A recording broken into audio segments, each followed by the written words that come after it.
As you can see, we have in progress. Ooh. As you can see, we have tried to build the program in a way that we have something we start together in the morning, and then something that we end together in the evening, late afternoon. How do we call this time of the day? Night. Okay. At night. Today evening we have Nordic team here in different ways. I mean, I come from Finland, I'm based from London. The first speaker, which is the first one actually who does the fireworks, which is a new format for this Congress. So short presentation and let's see what kind of thing we get. Catherine Ingri is Swedish by marriage. And later, a third Nordic comes in as well, which I introduce later. So Catherine is an intercultural learning assessment professional who works as decentering whiteness. That's all what I will say, and I give the floor to you. And if you want to know what that means, I'll be sharing the presentation stage at 2 o'clock tomorrow with two dear friends, and you can learn more then. So I need my slides. Yes. Okay. So I can see them here. Good. Thank you. Nobody told me I was going to have to do this fireworks presentation in front of the whole Congress, and in a state of jet-lagged inefficiency. So if I fall asleep, you'll just wait for me to wake up, I think. This should take maybe 5-10 minutes. I have done this before, but not these precise slides. But when I talk to people about measuring learning, intercultural learning or equity-centered learning or anti-racist professional development, they always ask, how can you measure that? How can you even measure that? And so I started to say, well, there must be at least 50 ways, next slide please, to assess that ecosystem. Next slide. Yeah, it's there? No?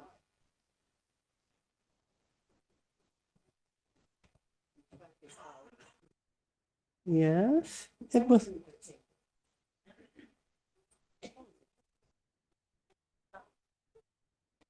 There we go. Okay. Yeah. There must be at least 50 ways. I owe the title to Paul Simon and his song, There Must Be 50 Ways to Leave Your Lover. There must be at least 50 ways to measure these things. And if you will advance the slide again for me, please. Thank you. No, not quite that far yet. There we are. In Montreal was the first time I gave this presentation at a conference for AFS Intercultural. Yeah, maybe it'll work. We'll see. At that time, I was busy developing an online resource called the Hubicle, the Intercultural Learning Hub, along with my friends at CILMAR, the Center for Intercultural Learning Mentorship Assessment and Research, say that 4 times fast, which is headquartered out of Purdue University in Indiana, USA. And I was hoping I would be able to get to 50 things that I could name, ways of measuring an aspect of intercultural competence. And in fact, at the moment, I think there's 100 or 102 in there. So I did get to 50. But intercultural competence is not necessarily measuring your anti-racist ecosystem. It might be. It might be. Next slide, please.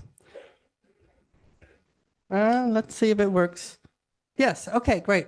So climate scientists have created this great enterprise of measuring different points in the climate, measuring the trees, measuring the water, measuring the wildlife, measuring the atmosphere, and so forth.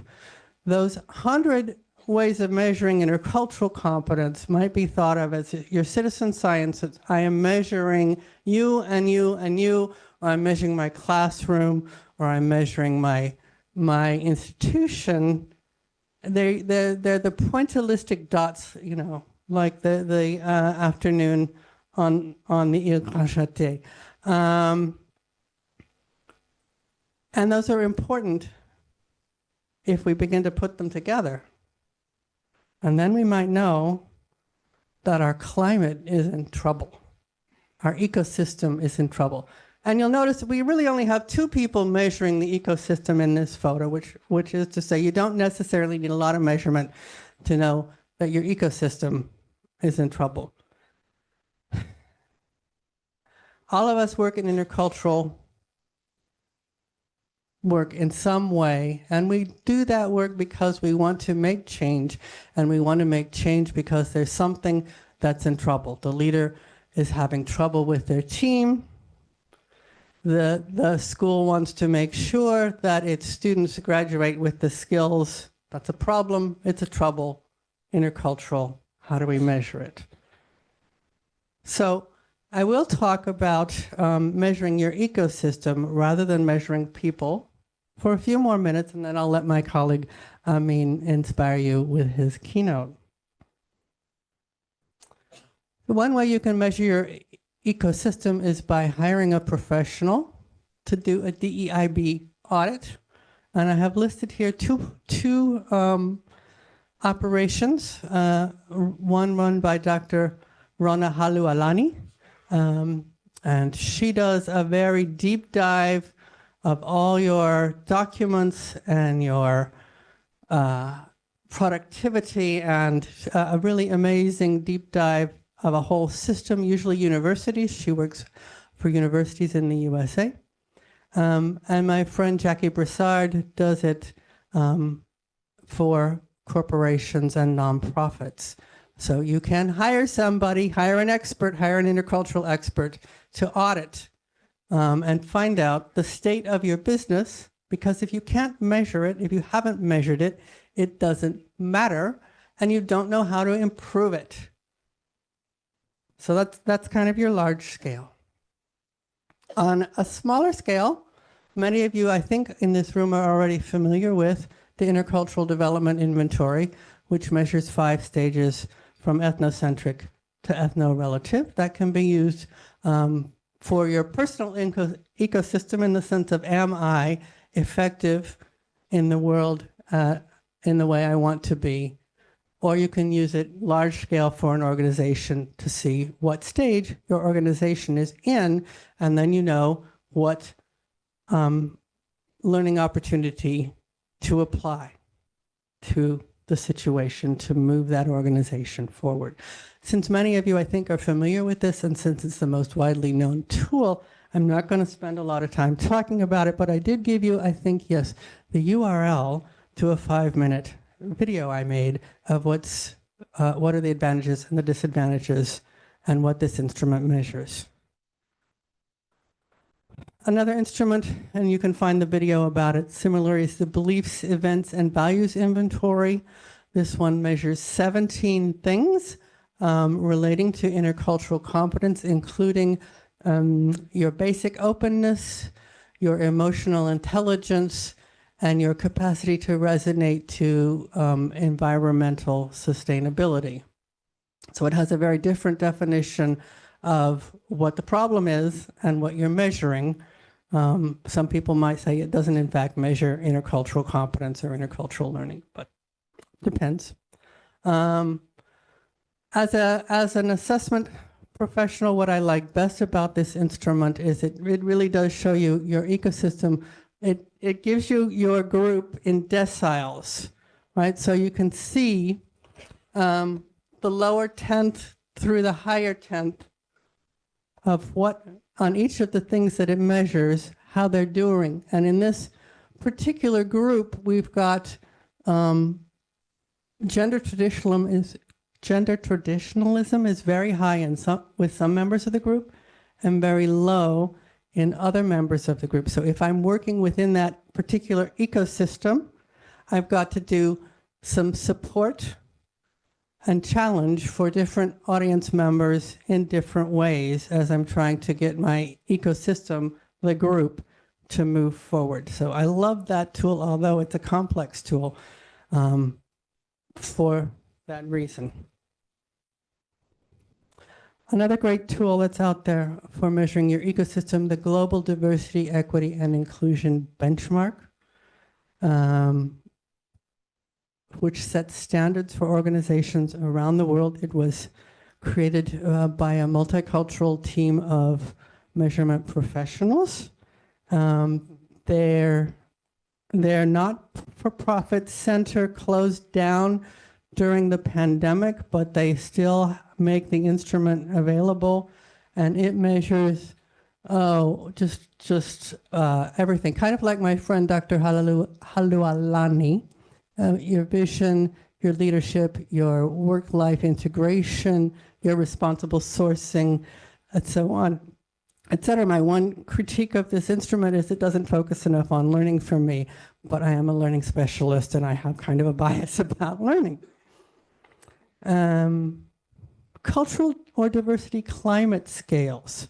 So this is an instrument that you might use. These are instruments that were developed in the educational context with your students to say, do you experience this teaching environment as inclusive? I have found one that was created for higher education, two that were created for secondary school education, and one that was created for the workplace. I did an extensive search of the literature for these validated instruments. There are not very many of them out there yet. And in fact, Dr. Diata Holgate's instrument was his doctoral dissertation, and you might have to contact him. He's at the University of Notre Dame, or download his whole thesis to get the instrument and to use it. He's a wonderful person to work with, though, so I encourage you to reach out to him. What else? Instrument created by Hazel Simonette, African-American person who is now retired, worked at the University of Wisconsin at the intersections of intercultural evaluation and diversity work for many years. This is an instrument where you're sort of ecosystem of the self. What are my roles for trying to be helpful, and how do I interact across difference? So it's a reflection tool with I'm sorry you can't read it with questions of self to other and self to myself. Am I empathetic? Am I doing enough self-care to make sure I'm able to do this work? I think it would be a very valuable tool to use with certain groups as a group reflection tool, as well as on for your self-development. Let's see. So I'm sorry to have to tell you, and I'm wrapping up my slides now, so keynote speaker be warned, that I only found about 15 survey instruments that are really equity-centered, focused on, that can be used for assessing your anti-racist ecosystem. There's just not a lot of folks. A lot of my friends who work in the DEIB space are action-oriented, and I love that about them. That's how social change happens, but not as measurement-oriented, and sometimes we need the measurement to know where we have to go. So I only found 15 instruments, and when my criteria for these instruments were that they had to be validated through survey processes with groups that were not just from one country, one nation, one ethnicity. So large samples, and that they had to center in some way ethnocentrism, racism, things that may have fallen out of the traditional intercultural competence, if you think of it in the sort of politics and diplomatic sense. But I would like to solicit, if I may, collaboration. The Hubicle is a community-based space, and I would love to have a chance to talk with people about finding more instruments, curating them into this, so that so when an instrument is curated in there are two ways to curate things into the Intercultural Learning Hub, and one is if it's open source, you share it and the questions can be seen. And the other, if it's proprietary, like the Intercultural Development Inventory, you talk about what it does and give how to find it. So you don't have to give up your intellectual property in order to get listed in the hub. And I would love to work more with anybody in this room or anybody you know in this room in creating public resources or lists of public resources to measure racist ecosystems and to make them more anti-racist and more equitable. So that's it for me. And thank you for listening. For a moment. Thank you, Catherine, for launching this method. We could have 1 or 2 questions if you want to ask or comment something at this point for her.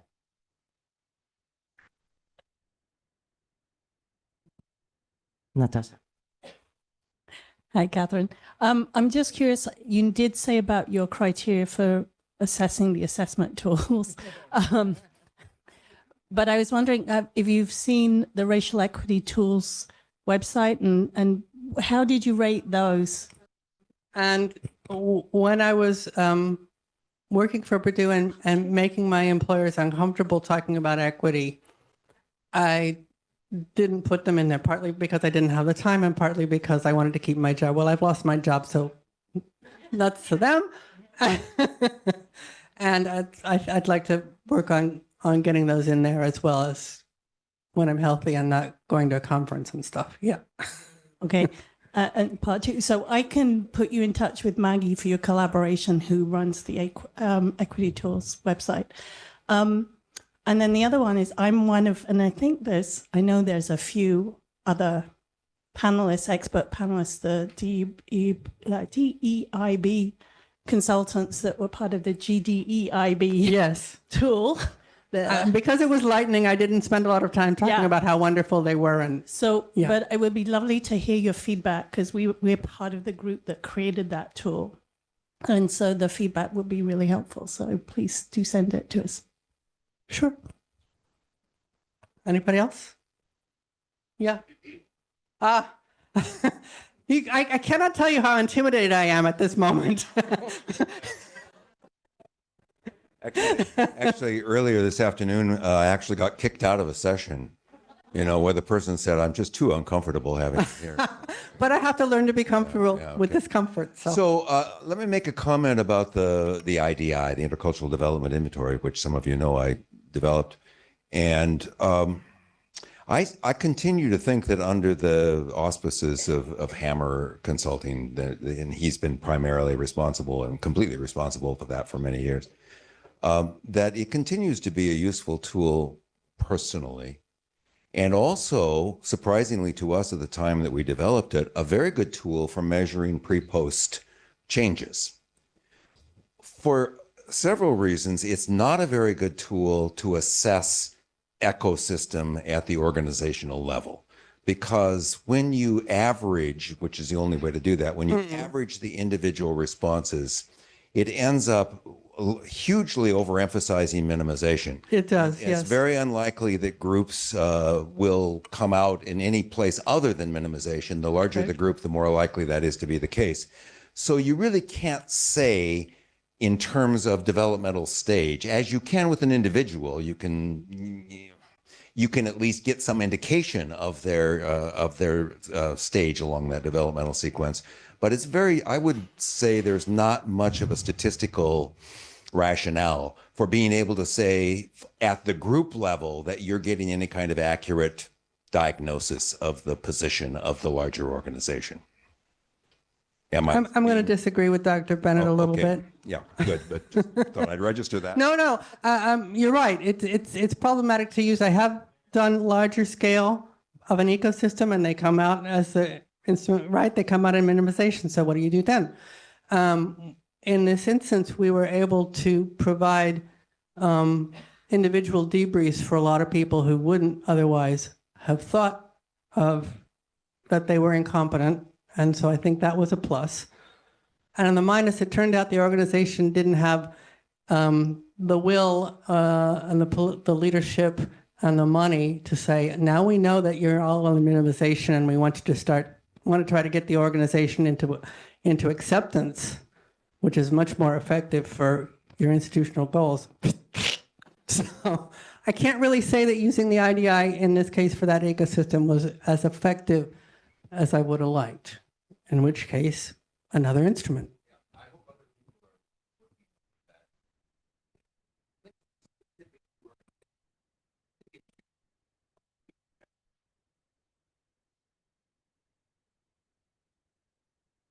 This is why I like the GEDIP. This is why I like the GED. Yeah, that thing. Yes, right, yes. Lovely. Thank you.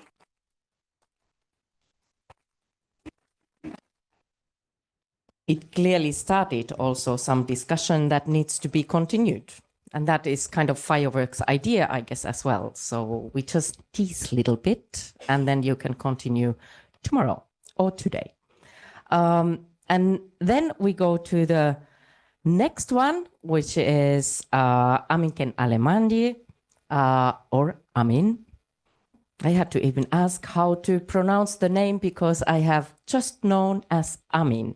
We have common history quite long time, or we got to know quite long time ago. And that was when Amin was doing his research in PhD research at the University of Helsinki and looking at anti-racism education in Finland, asking, is there such a thing? And now it's interesting to hear what kind of, after decade or two, what kind of things he has ended up to doing and thinking. So he's a program director and senior lecturer for Master of Social Exclusion at the Åbo Academy in University in Turku, Finland, but also docent and associated professor in sociology. And the research areas are like race, racism, anti-racism, and anti-racism education, but also it touches theories of postcolonialism. You can find somewhere also Finnish exceptionalism that he has talked about, and also intersectionalism. Lately, for example, one relatively new book is Contemporary Discourses in Social Exclusion, that he's one of the editors. Not only research, but when Amin has done several research projects, but also connected with the project something else. Like, for example, there was a project of creating Finland's first anti-racism mobile phone app, Finland Without Racism, that is available in Google Play Store and iOS Store. He was also part of a research project of ethnic profiling in Finland, the STOP, which looked spaces, meanings and practices of ethnic profiling. And I guess that was also like incentive for the creating the app, or part of it at least. Another research project he has been involved is intersectional border struggles and disobedient knowledge in activism. And for example, that he has said also in different podcasts. And today, like one of the key themes, or maybe, I would say slogans, could we say, anti-racism is anti-racism in action. It's not talk, it's something to do. And so, for example, when Amin gives courses about anti-racism, there's always something practical there as well. For example, that students organize a seminar about some themes of racism, and they organize everything and also have choose the people who come there, themes and whatever. So kind of pushes for really be active in that field also, otherwise not only writing essays, which is very common thing to do and also important, obviously. So today we will hear from anti-racism to anti-racism education, the what, the why, and the how. Let's welcome Amin to the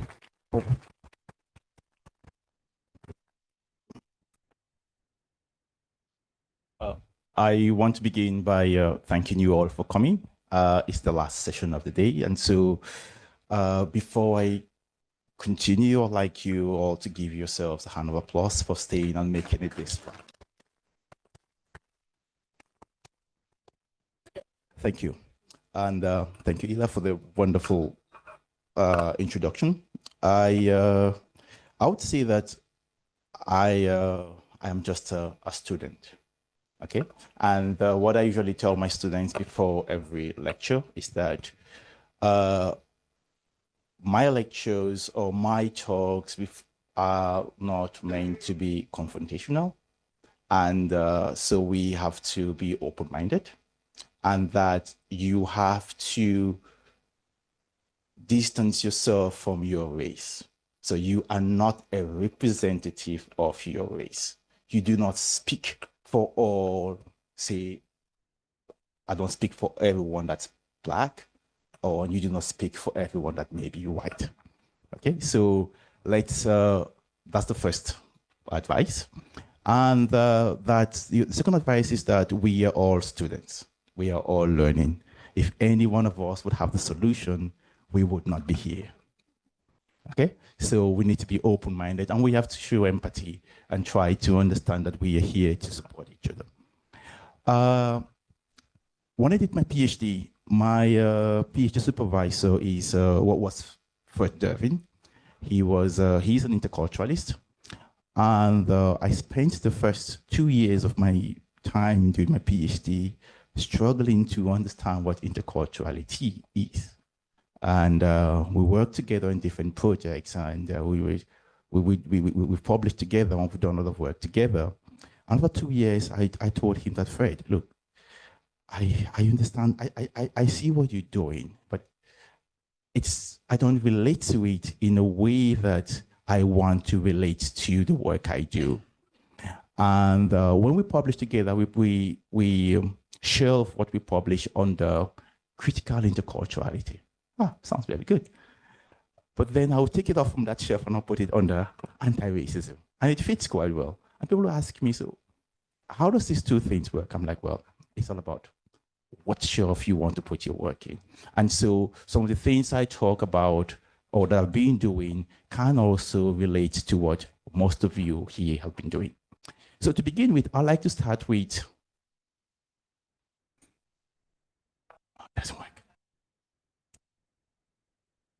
Okay.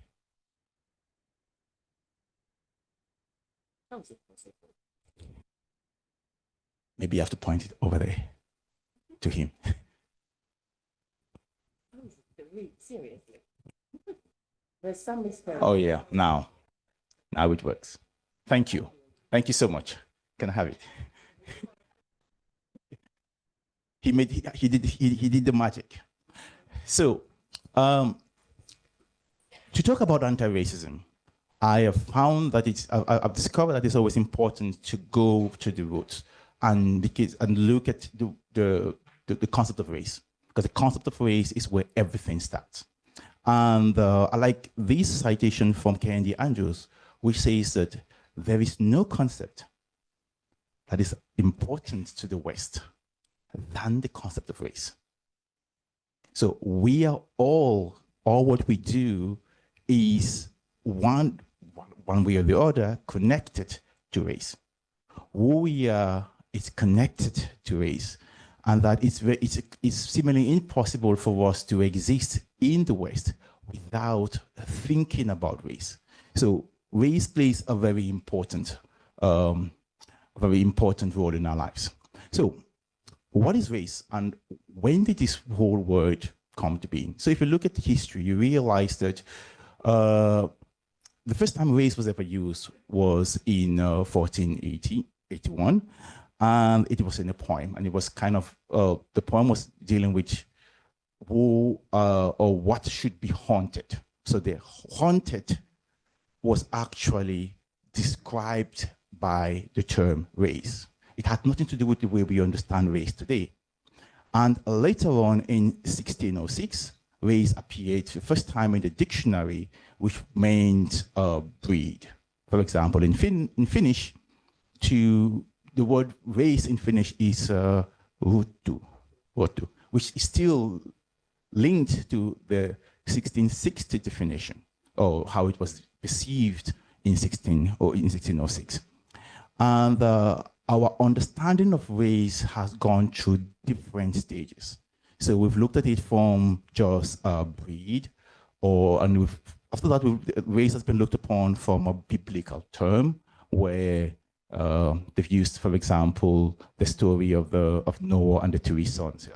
You must be familiar with that story, where they said Noah was found drunk by his three sons. One of them looked at Noah and was laughing, and then the other ones walked back and covered Noah.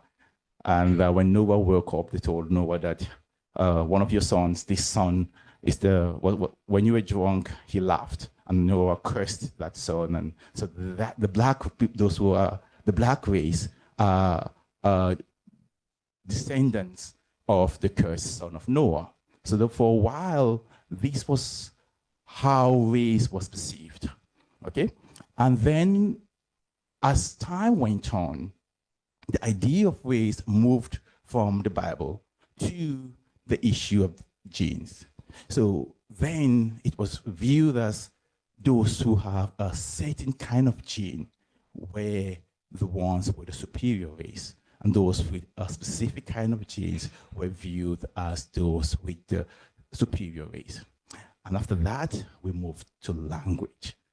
Those who had a language were the ones with the superior race, and those without a language were the ones with the inferior race.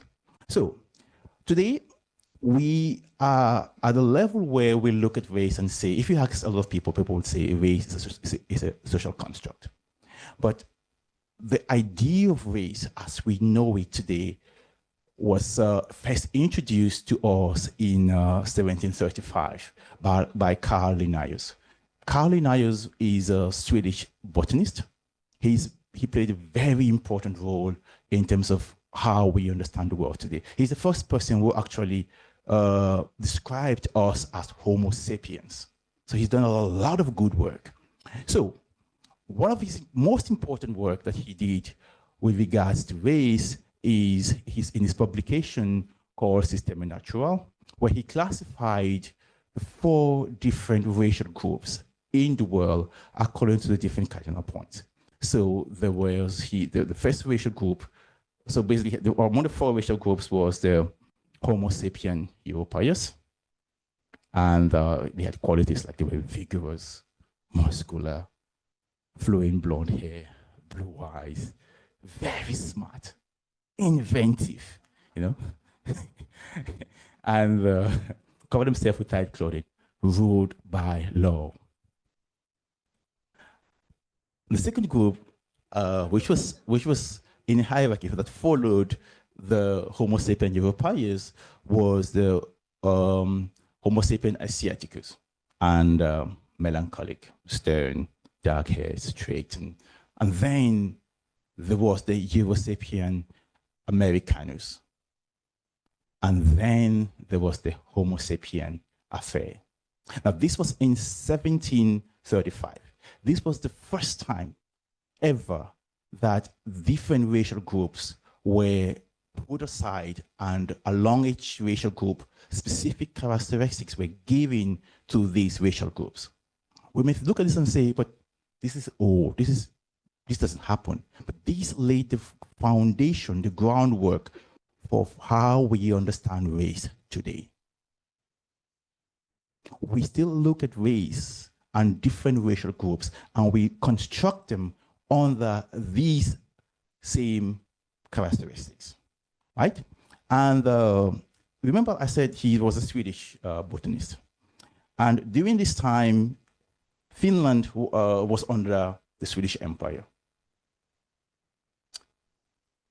So if I ask a question, where do you think Finland belonged in this? He was Swedish, right? So where do you think Finland belonged? Europeans? Europe? Yeah, most of you are saying Europeans. Asiaticus. Affair. Yeah. So Finland actually in 1735 wasn't Europeans. Finland was under Asiaticus. Finland became white.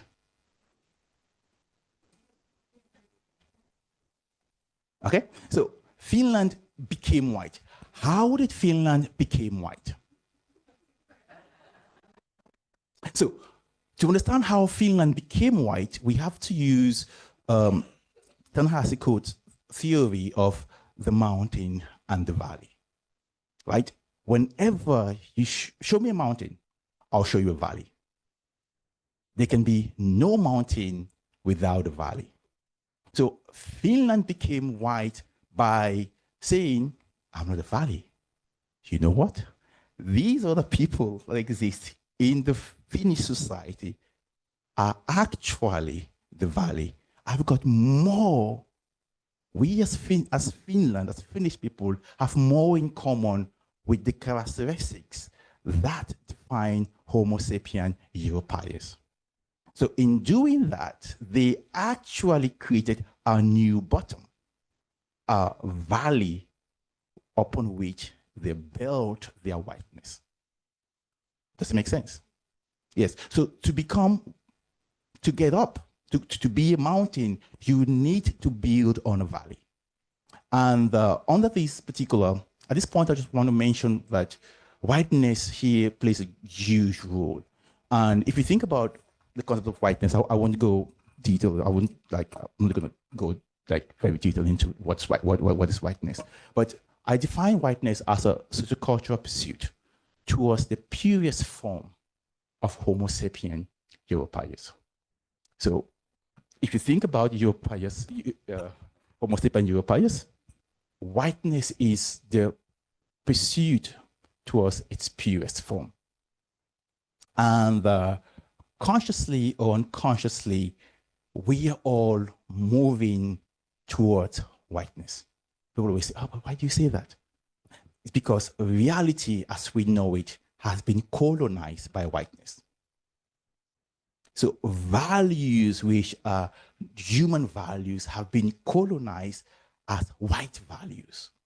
And so because of that, consciously or unconsciously, we are all trying to identify with the mountain. We are all trying to move up and be the mountain. So that's one of the things I want you to kind of keep in mind. So now back to race. Race is one of those things which we think it's of the past, yet we talk about it. We talk about race when we're not talking about race. And when we're not talking about race, we are talking about race. So that shows how intricate the concept of race is and how important the concept of race is to us. And also, it is common. Oh, sorry, some of you wanted to take that one, so I'll go back. Yeah. So it's also common that very often if we ask ourselves, what is race? This guy is talking about race. What does race mean? So I like the definition of Kendi, and he describes race as a power construct. And very often we define race as a social construct. So when I always say social construct, people always ask me, what do you mean by social construct? And I'll say, well, let me explain it so a way that my 12-year-old daughter will understand. So I always say this. Race is a box. It's made of several boxes. One of box is titled black. One box may be titled white. One box may be titled Asiaticus. One box may be titled something else. We do not self-identify to belong to that box. the society in which we belong in puts us in that box. I didn't choose to be Black. If I had a choice, I wouldn't choose to be Black. I would choose to be something else. But I didn't choose to be Black. If I would put on whitening products and I would look white, and even if I would have a tattoo on my head that says, from today, I identify as white, I would still not be put into that box, even if I choose to identify as white. So when I say it's a social construct, it means that it's a box which the society puts me into with or without my approval. Okay, so that's what makes race a construct. And also that also makes it a power construct, because to do that without my approval, it's a form of power. Yeah, so that's why it is a power construct as well. A lot of times we spend a lot of time debating about what is race, and is that race? Is that not race? Is that not race? But a lot of critics have advised us that, for example, Alemanji have advised us that it's better for us to turn the question around. Rather than asking the question, what is race? It's important to ask the question, what does race do? So what does race do is that it actually makes us, some people, human, full human. It also makes some people not quite human, and it also makes some people non-human. So race determines how we live and how we die, when we die, and how we die. So that's what race does. So let's stop asking the question what it does or what it is, but rather we should ask the question, what does it do? I like these 3 important lessons about race. And it's written by one of my favorite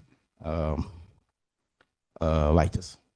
So Oluwat basically asks the questions. So he says it's about race if a person of color thinks it's about race. Number 2, it's about race if it, now this is the word I never know how to pronounce. I practice it before every presentation, but I forget it. When I look at it, I'm like, how do you say that word? And so what I do is I just say differently. That's why I have the word differently there, because it's a way of escaping that word. So so if it's about race if it differently affects a person of color, people of color, or it's about race if it fits into a broader pattern. Okay, so what does this mean? Let me give you an example.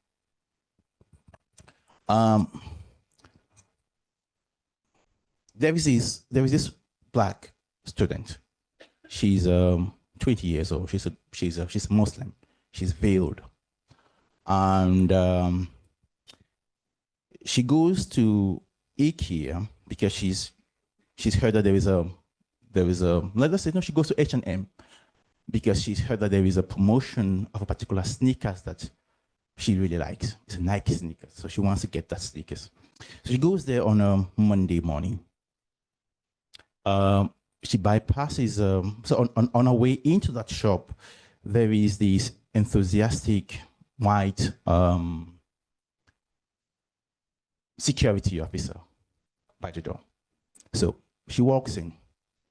So she walks in at exactly 12 noon.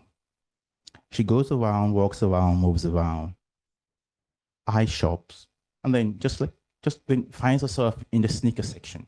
She picks up a sneaker, but she realizes that the security officer followed her or is following her. Okay, she tries the shoes, leaves the shoes there, picks the shoes up, continues, goes to the t-shirt section. She picks up a t-shirt, walks in to try the t-shirt on in the dresses. So when she steps out, the security officer is right there, just in front. She believes the officer is looking at her. She picks the t-shirt and the sneakers and walks around. Now she goes to check the jeans, the trousers. But she realizes that that same security officer is right there. Then she walks around and goes to the cashier to pay. The security officer follows her. She gets pissed. She gets very angry. She says, "This is about race. I'm leaving." Do you think it's about race? Don't be too fast to judge.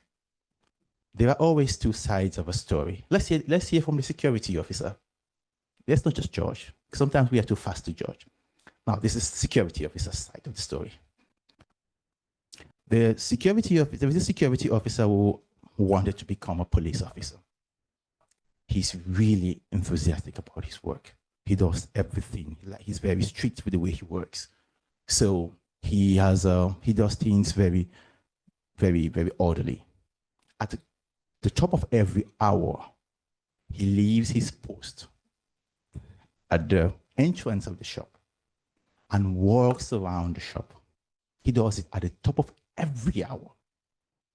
He walks around the shop. He tries to use between 5 to 10 minutes. And he always goes and stands where people go in to try the clothes, right? Because that's where most often theft happens in the shop. So he always stands there for a few minutes just to look. And then he walks again around and goes and stands at the cashier. And at half of that hour, he does the same walk back to the entrance. Now, this security officer says in this particular walk, he never saw the black girl. He even takes a lie detective test, and it shows that he didn't see the black girl. He didn't. It is about race.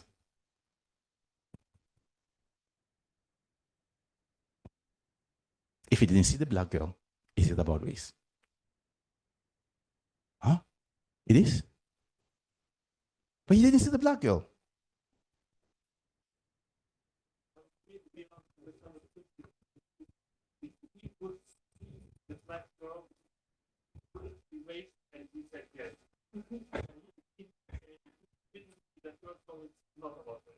Oh, okay.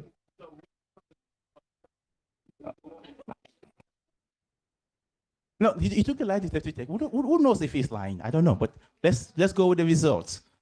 Yes.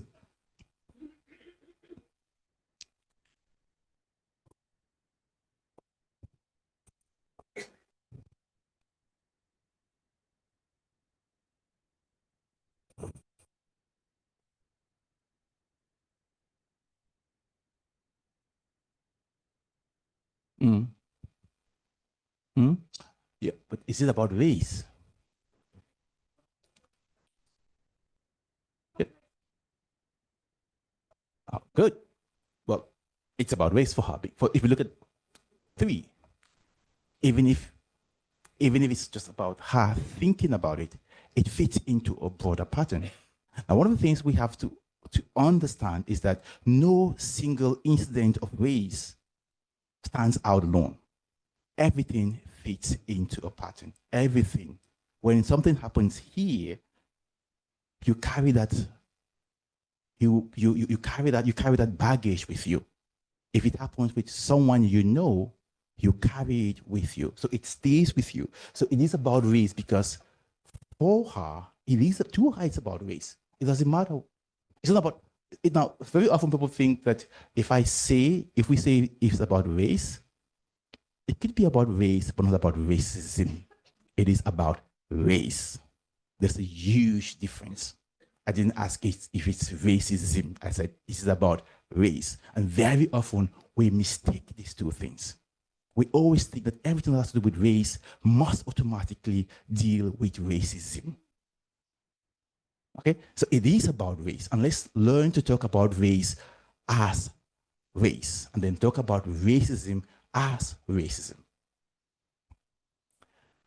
So racism now.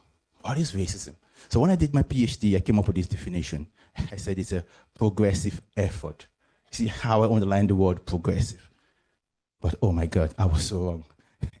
That definition looks okay, but I've now learned that, nah, maybe I'm not right. And one of the things that helped confirm that today was when I listened to Bennett's talk about physics.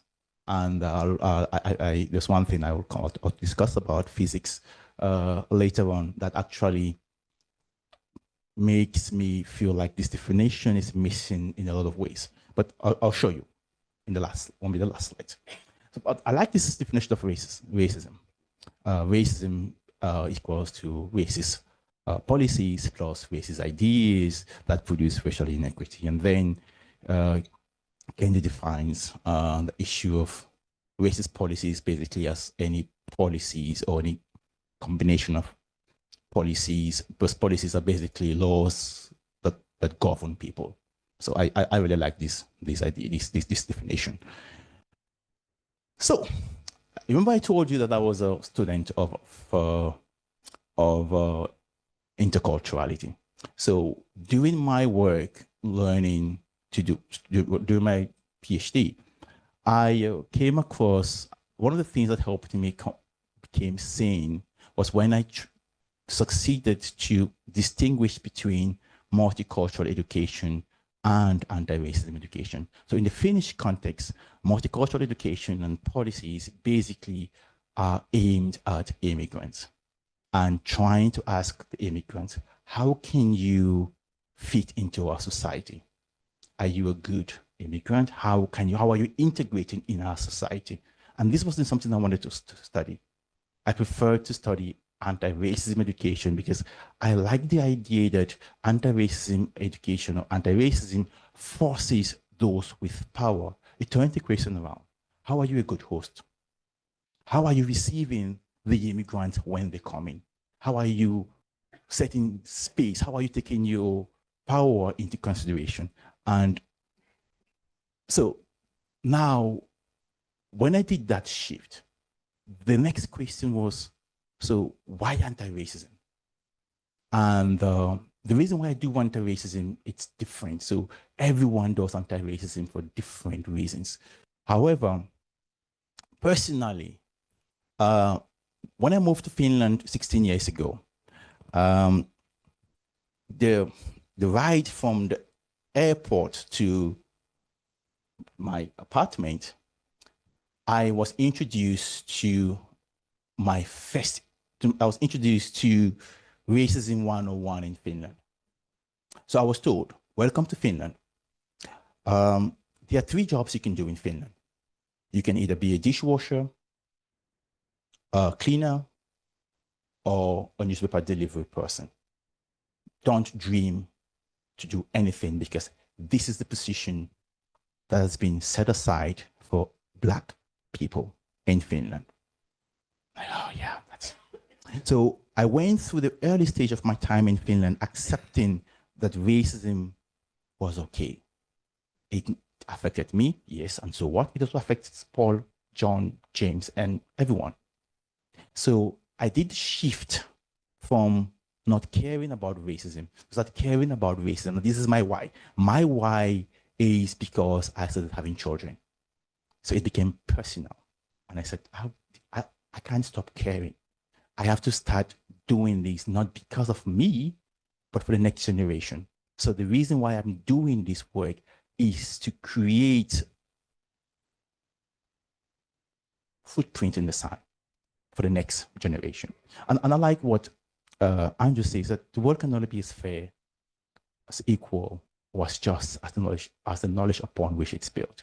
Because our knowledge system, sometimes we need to go back in doing anti-racism. What anti-racism forces us to do is to interrogate our knowledge system. If you think about justice, if you think about fairness, if you think about equity, equality, how do you learn about those terms? How do you define those terms?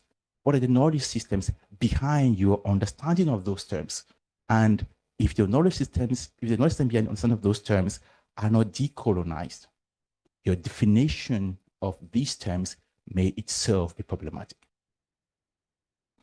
And how to do anti-racism. Now, everyone does anti-racism differently. I could show you, I could tell you about different stages of doing anti-racism, but I won't do that. What I like to point out is that I want to focus on two ways of doing anti-racism. One, education, and two, activism. So, anti-racism education. So when I did my PhD, my entire goal was to find out what anti-racism education really is, if it existed in Finland, and if it did exist, how, where does it exist? So one of the projects that I did during my PhD, I did this with one of my friends called Heidi Lane. She also is an interculturalist. So we collaborated together and we worked on a project which actually looked at a children's book in Finland. So we picked this interesting children's book. It's called Bibi Moves to Finland. And we actually analyze how the author, or we have our participants analyze how the authors of that book, it was published, the book was published in 2006. So how it actually creates a dichotomy of the us and the them. So in the book, it tells a story of a girl, Bibi, who lives in an imaginary African country. And in that country, Bibi and a friend Oba, they always play without shoes.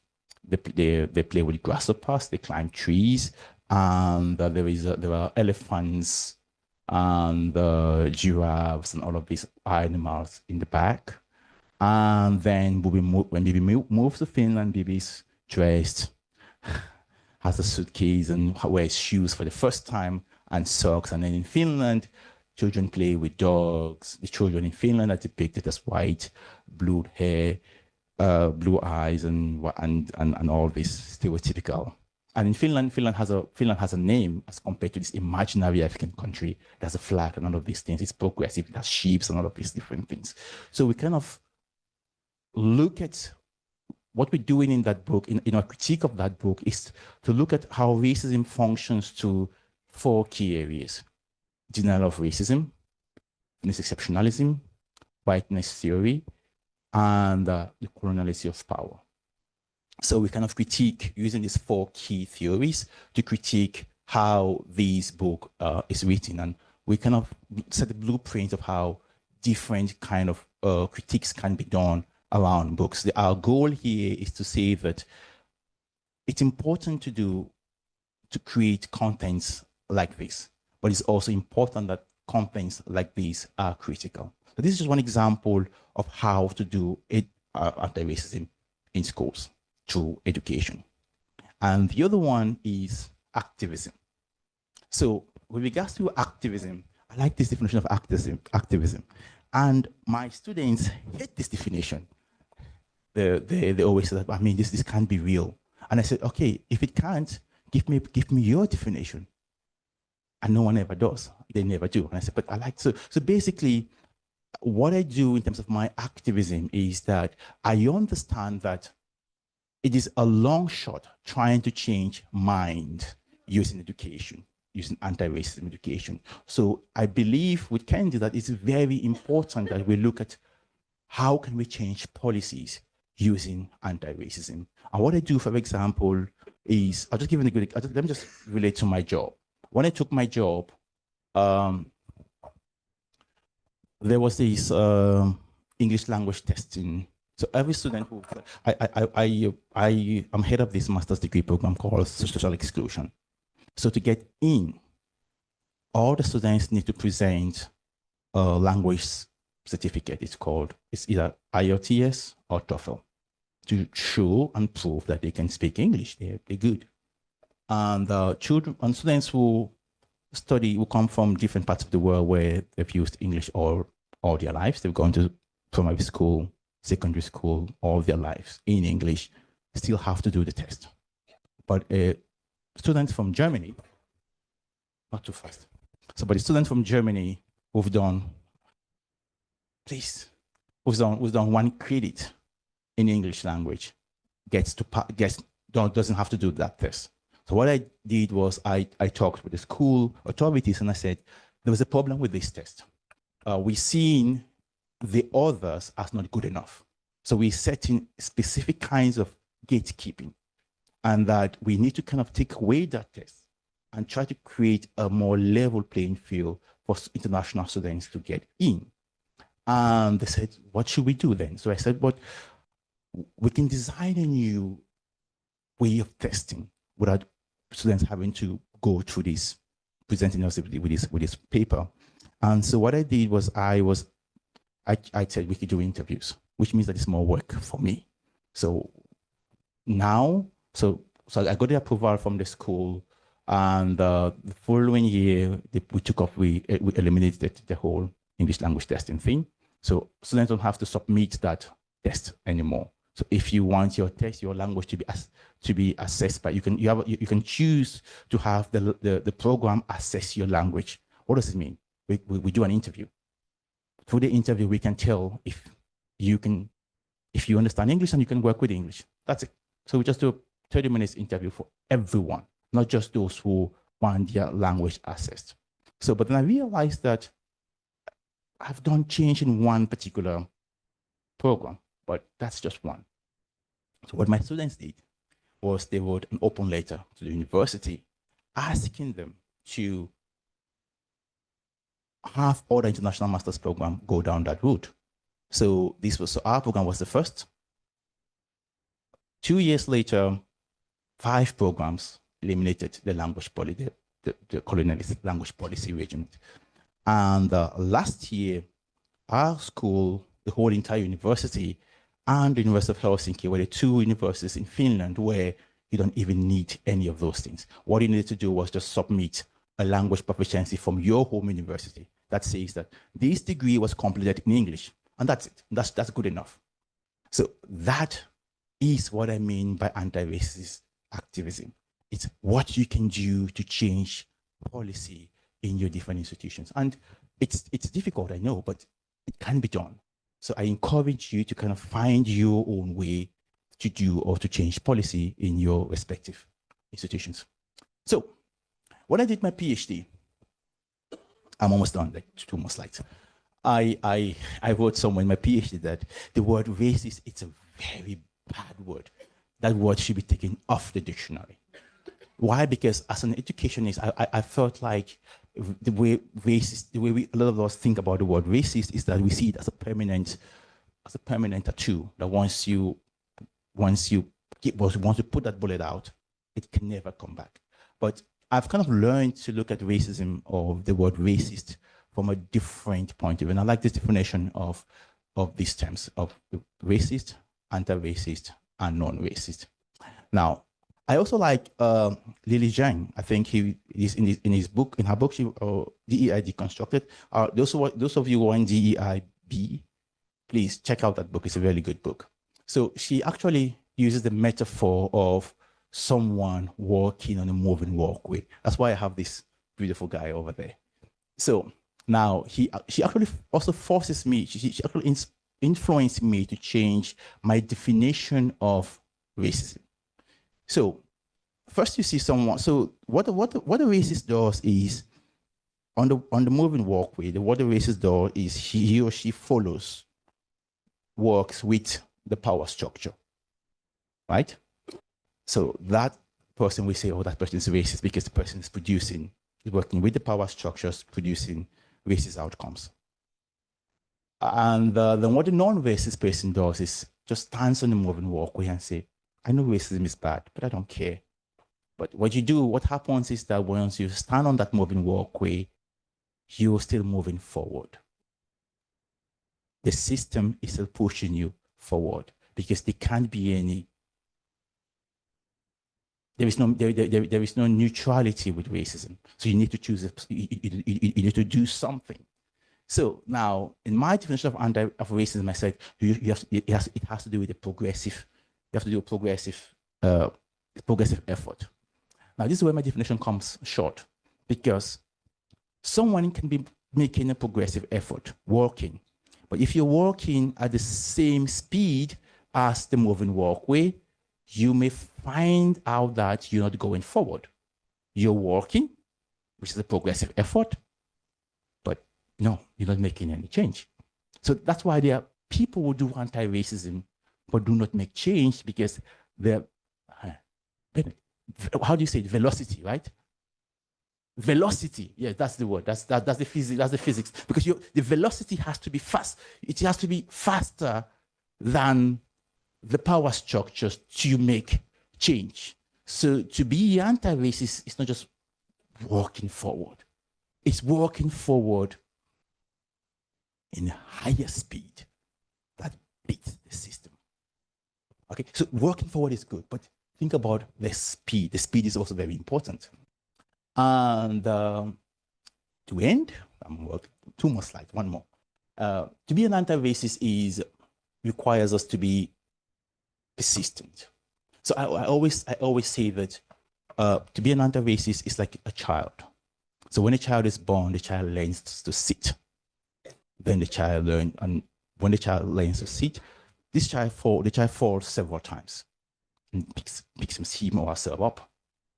And then the child learns to stand or crawl, and then stands, and then walks, and then runs.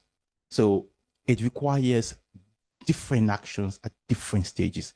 And at every stage, there is a lot of failure.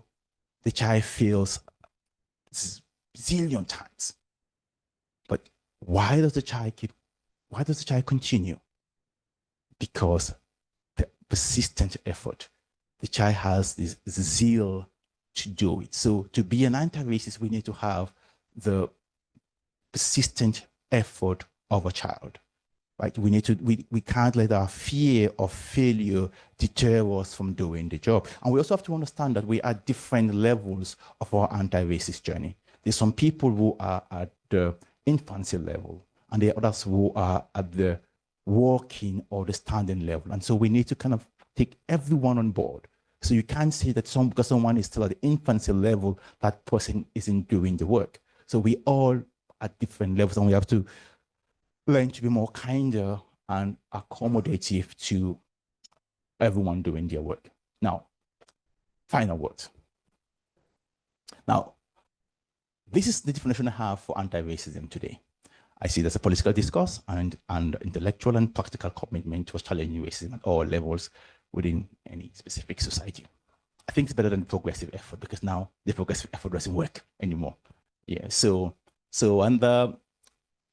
one of the things I'd just like to say is I'd like to cite John Shade, who says that a ship in the harbor is safe, but that's not what the ships are built for. So not doing the work, it's all right, but that's not what we are. That's not why we are here. So we are meant to do the work. It means getting into our uncomfortable spaces, but that's what we are meant to do. Being safe won't help us, won't carry us forward. Thank you all.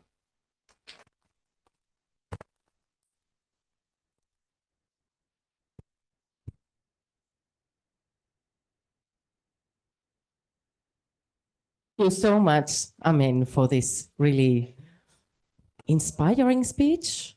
I know that we are tired, but I can see a lot of eyes that were all the time looking here, not looking tired at all. I could imagine as well that there are some comments, ideas, questions that you would like to make. So we can take some minutes still to have some discussions about what did we just hear?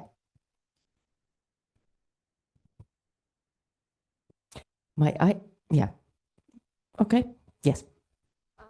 Just wanted to ask you, can you give us some percentage of the students, from their backgrounds? Oh, it's a very international program. We have the majority of the students are from Africa and the Middle East.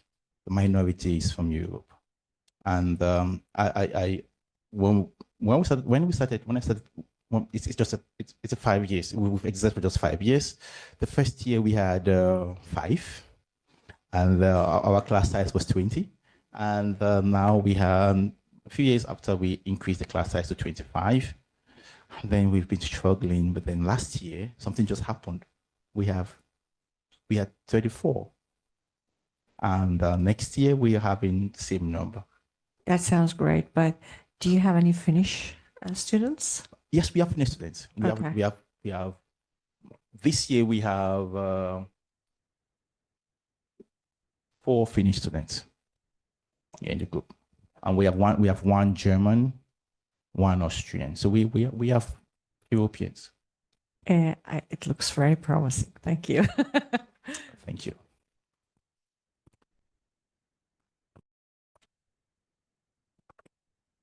Hi. Yeah, hello again. Thank you so much for your talk. Really interesting. Yeah, I totally agree with you that there's a call for activism and actually doing something about it rather than, because I'm an academic as well. So I know, like, thinking is one thing, doing is another. How do you see the political situation around that currently in Finland, in Europe, in pretty much like in what is called the Western world, the global North, however you want to call it? Because my impression, to put it, to simplify, is that we know more about race, about racism, about what it means. But politically, the situation is actually going in the other direction. Like, what we see is that racism is coming back as a major political phenomenon. Well, we have the European election coming. It's looking really bad in France. It's looking really bad in Germany. It's looking really bad pretty much everywhere. Sorry to be slightly pessimistic here, but I'm curious to know your impressions, your thoughts about that. Thanks. Yeah. Thank you very much. That's a good question. I just, before I came here, I was in one session by Patrick's session, and he talked about survival, and that as animals we have this instinct to survive, and to survive is all about self-preservation. You survive at all costs. And sadly, we may say we think we know about race, but do we? Because we don't talk about race. In Europe, race is not a thing. Culture is the thing. So if we don't talk about it, how can we claim that we know about it?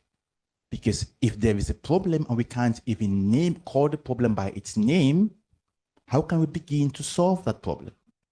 So do we know about race? I still seriously doubt it. And I think that's why when things get politically difficult, the scapegoat becomes the people we racialize, because they are the easiest one. They are our valley. And so what we do, if we want to solidify the valley so that the mountain can stand.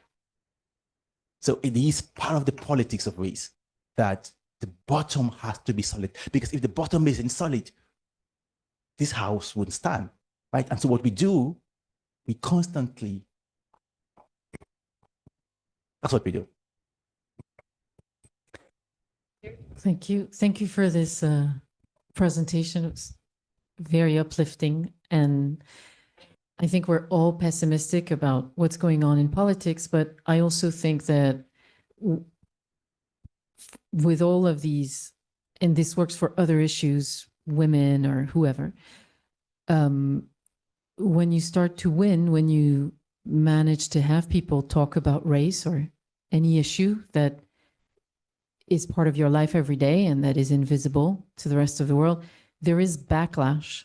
And so backlash is a sign of victory, even if it hurts a lot. And so I'm pessimistic and optimistic at the same time, because progress goes like this. It's not a straight line. Yes, and just to add that on to what you just said, is that very often I ask those who are doing anti-racism I always remind them to think about Sisyphus, the Greek yes, and I say, think about him. What does he do? He cares to push this up the mountain, only for it to go down, and he goes back down and pushes it up. He does the same thing all over and over and over and over. What happens is, if you are asked to sculpt Sisyphus, to draw him, or even to draw, how would you sculpt him? He'll be someone with muscles, because pushing that rock up the hill and down and doing all the time builds him or builds her. So he becomes strong. So that's what anti-racism work does. Sometimes it feels like we're not making progress, but it's building us. Every time we take the stone up, it builds us. Every time we take it up, it builds up. So we need to look and think about that image of what it's making us, turning us into, because failure is part of the work. Because the way the system of racism is designed it is designed in a manner that we must struggle. It's not designed for us to win. It's designed for us to struggle. So anti-racism is about the struggle. Thank you so much for sharing with us. I'm here. Yes. Yeah. I'm really happy that you shared in such a small compilation all this knowledge with us. And I wondered, you made a difference between race and racism. And I just wanted to check, because in my understanding until now, race is the ideology of race is the foundation of racism. And whether I'm aware of it or not, I can be racist. Actually, I was raised as a racist because I've grown up in Germany and live in the Netherlands. So I don't know anything else but thinking racist things, consciously or unconsciously. So then when I want to make a change, I do have to become very active. I see that the same way also, but I would like to try to understand why you made the difference between race and racism. Yeah, that's a very important point. I think that very often the reason why we get stuck in racism discourse is that we use these two words interchangeably. And as a researcher of race, racism, and anti-racism, I'm encouraging people to start using them separately. Because when we talk about anti-racism, we're talking about the anti-racism.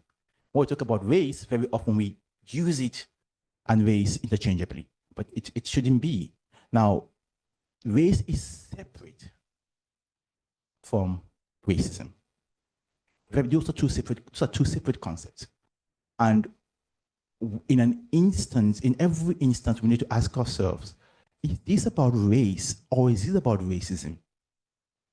Because until we learn to have these two things separate, it's difficult for us to have the conversation. And the conversation we must have. And to make it easier for us is to differentiate it. Because you may be talking about race, and just not like the example I shared, it was about race. The question was, is it about race? And very often when I do research about racism, I realize that even when I go to schools and I talk to students, they use these two words interchangeably. For example, in one of my data, one of the sessions where I was collecting data, one student was saying he was angry because there was a discussion whether Finland is racist, and so he went like, "Are you finished? Are you finished? Are you finished?" He said, "Yes, yes, yes." You see, we are 5 Finns here, and we are not racist. He didn't ask the question, "Are you racist?" So he was asking the wrong questions. And so we need to learn to differentiate these two. And I cannot tell you how to, but you need to always, because in every instance, it's different. Excuse me, here is one for... Oh. Okay.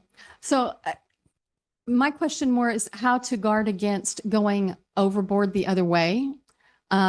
We've lived and worked in Africa for 30 years and have an adopted Tanzanian son who is in the US now. So being the mother of a young Black male in his 20s in the US, I had the same talk with him, I'm sure, as a lot of African Americans' mothers did with their children. But at the same time, it's interesting because it came out as being racist to adopt a child of another race. I'm like, so how do you guard against going overboard the other way? We wanted to help a child who was stuck in an African orphanage till they were 5, I'm aware of the time, and I know that there are several questions. Could we take maybe one there. Sorry, just quickly, I help with that situation because it's personal and I need to know the details. So it's so difficult to just look at things and give a generalized answer and say, this is the solution. Yeah, I mean, for us to him, my advice was to him, because we're also in the South, so in an area where there is a lot still of racism. And my advice to him was, it's important for people to get to know you as a person. You know, to be able to see beyond the color of skin or whatever is, and you have an important part to play in that, to help people overcome their racist ideas, because until they know someone of a different race, they're just going with what they were taught. Absolutely.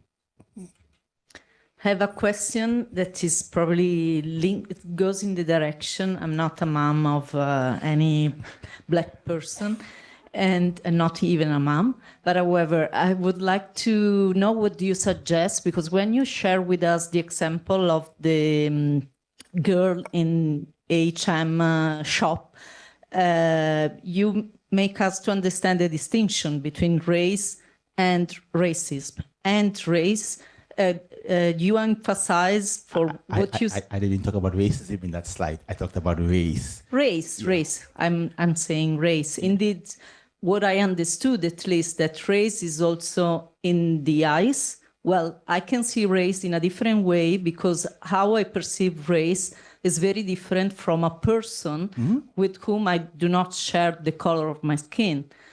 And what you told us about education, anti-racism, it doesn't include also what you can do in the perception of people that have certain behavioral partners, when certain situations happen and not necessarily are racist, as the example you gave before. The point is that we have to, I would advise that we stay away from using the term racist, because it just, what do we mean by the term racist? To use that term, I always say, every time you use the term, define it. Okay. Every time you use the term racist, give a definition, because then it helps us go forward, because it can stop discourse like this. So if somebody, whenever you throw the word out, let it be followed by the definition. Maybe the definition would help your interlocutor understand that it is not a permanent sticker, right?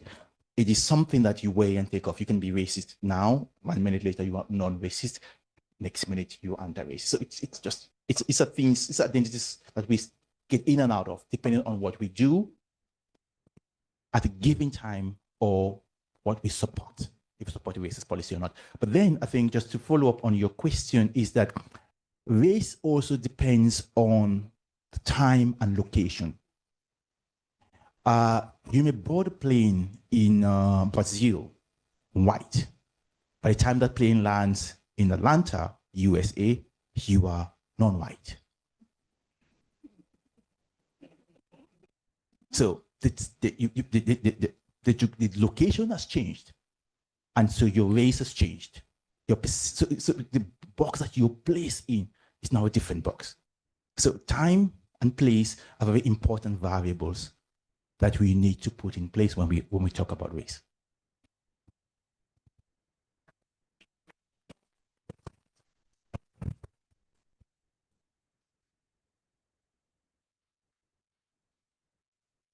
Thank you. I mean, so lovely.